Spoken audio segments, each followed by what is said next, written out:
বক্তব্য উস্কানিমূলক কোনো বক্তব্য নয়।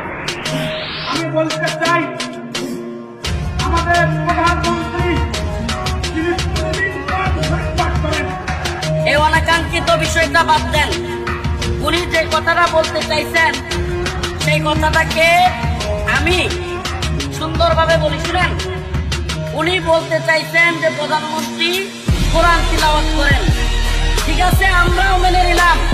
আপনারাও প্রধানমন্ত্রীকে বলেন যিনি কোরআন তিলাওয়াত করেন, তাহাজ্জুদ করেন, একজন আলেমকেও যেন আর বন্দী না রাখে।